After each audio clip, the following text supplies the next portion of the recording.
कार्तिक माह में शुक्ल पक्ष के 8वें दिन गोपाष्टमी का त्यौहार मनाया जाता है।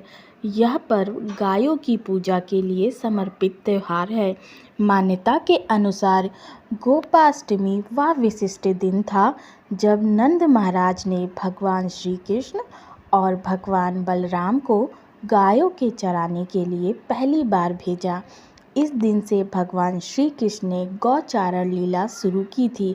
इस दिन बछड़े सहित गाय की पूजा करने का विधान है। तो आइए जानते हैं साल 2024 में गोपाष्टमी कब मनाया जाएगा।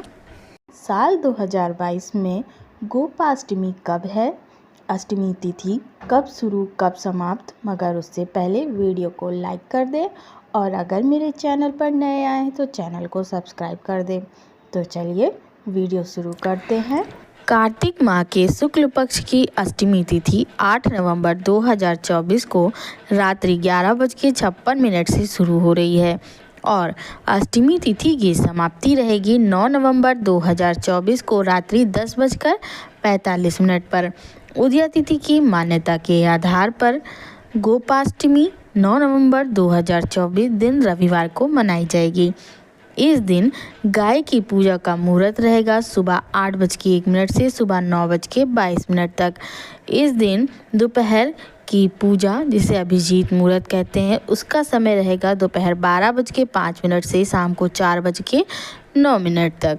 हिंदू संस्कृति में गाय का विशेष स्थान है। गाय को माँ का दर्जा दिया जाता है।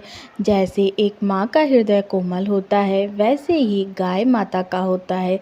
जैसे एक माँ अपने बच्चे को हर स्थिति में सुख देती है, वैसे गाय भी मनुष्य जाति को लाभ प्रदान करती है। गाय का दूध, गाय का घी, दही, छाछ, यहाँ तक कि मूत्र भी मनुष्य जाति के स्वास्थ्य के लिए लाभदायक है। इसे कर्तव्य माना जाता है कि गाय की सुरक्षा एवं पालन किया जाए।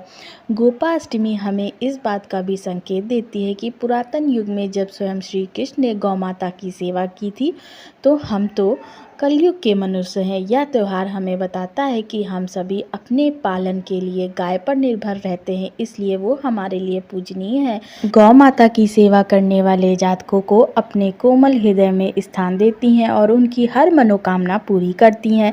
ऐसी मान्यता है कि गोपाष्टमी के दिन गौ सेवा करने वाले व्यक्ति के जीवन में कभी कोई संकट नहीं आता है। गोपाष्टमी पूजा विधि: इस दिन गाय की पूजा की जाती है। सुबह जल्दी उठकर स्नान करके गाय के चरण स्पर्श करें।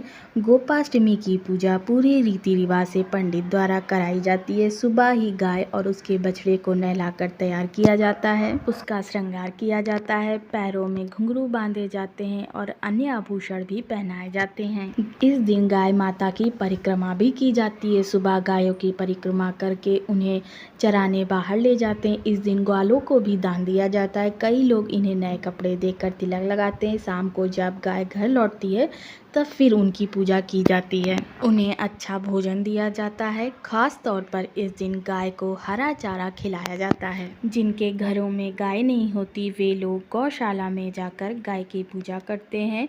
उन्हें गंगा जल, फूल चढ़ाते हैं, दिया जलाकर गुड़ खिलाते हैं। साथ में कृष्ण जी की भी पूजा की जाती है। गाय को तिलक लगाया जाता है। इस दिन भजन किए जाते हैं। कृष्ण जी की पूजा करके गाय को हरा मटर एवं गुड़ खिलाया जाता है। कुछ लोग गौशाला में खाना और अन्य सामान का दान भी करना उत्तम मानते हैं। गोपाष्टमी पर्व की कथा: गोपाष्टमी पर्व की कथा के अनुसार बाल कृष्ण ने माता यशोदा से इस दिन गाय चराने की जिद की थी। यशोदा मैया ने कृष्ण के पिता नंद बाबा से इसकी अनुमति मांगी थी। नंद महाराज मुहूर्त के लिए एक ब्राह्मण से मिले। ब्राह्मण ने कहा कि गाय चराने की शुरुआत करने के लिए यह दिन अच्छा और शुभ है, इसलिए अष्टमी पर कृष्ण ग्वाला बन गए और उन्हें गोविंदा के नाम से लोग पुकारने लगे। माता यशोदा ने अपने लल्ला का श्रृंगार किया और जैसे ही पैरों में जूतियाँ पहनाने लगी तो लल्ला ने तुरंत मना कर दिया और बोले, मैया यदि मेरी गौएं जूतियाँ नहीं पहनती तो मैं कैसे पहन सकता हूँ। यदि पहना सकती हो तो उन सभी को भी जूतियाँ पहना दो और भगवान जब तक वृंदावन में रहें। भगवान ने कभी पैरों में जूतियाँ नहीं पहनी। आगे आगे गाय और उनके पीछे बांसुरी बजाते भगवान, उनके पीछे बलराम और श्री कृष्ण के यश का गान करते हुए ग्वाल गोपाल इस प्रकार से विहार करते हुए भगवान ने उस वन में प्रवेश किया। तब से भगवान की गौचारण लीला का आरंभ हुआ और वह शुभ तिथि ही गोपाष्टमी कहलाई।